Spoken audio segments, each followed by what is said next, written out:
Bien. Quoi de nouveau? Il a presque soupé. Pourquoi avez-vous quitté la salle? M'a-t-il demandé? Ne le savez-vous pas? Nous n'irons pas plus loin dans cette affaire. Il vient de m'honorer, et j'ai acheté de toutes les classes du peuple une réputation qu'il convient maintenant de porter dans l'éclat de sa fraîcheur, et non de jeter sitôt de côté. Était-elle donc ivre, l'espérance dans laquelle vous vous drapiez? S'est-elle endormie depuis, et ne fait-elle que se réveiller pour verdir et pâlir ainsi devant ce qu'elle contemplait si volontiers? Désormais, je ferai le même cas de ton amour.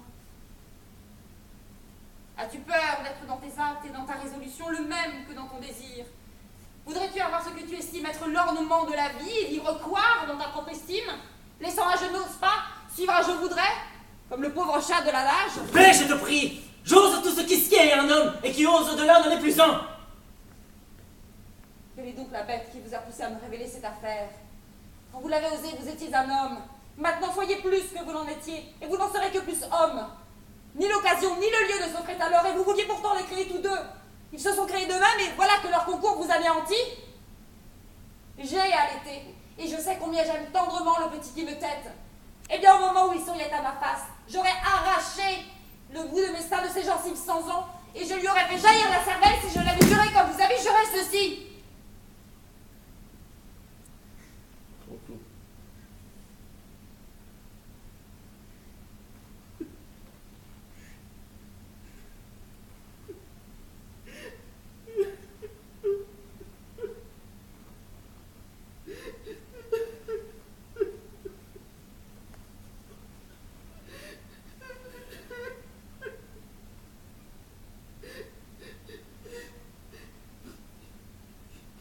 Si nous allions échouer.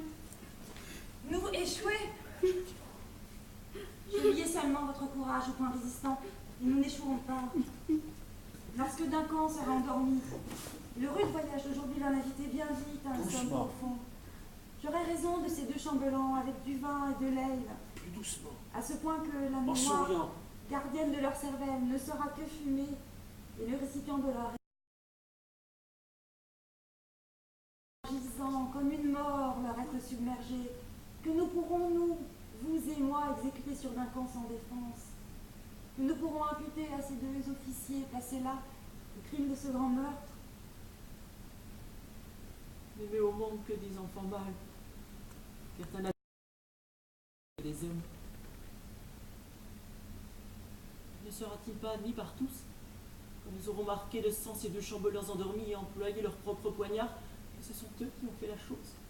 Qui osera admettre le contraire, lorsque nous crierons notre douleur et nos lamentations sur ce grand meurtre?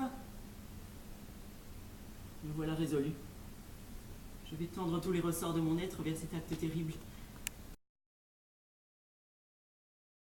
Jouons notre plus saine apparence. Un visage faux doit cacher ce que c'est un cœur faux. J'ai encore des petits trucs, hein.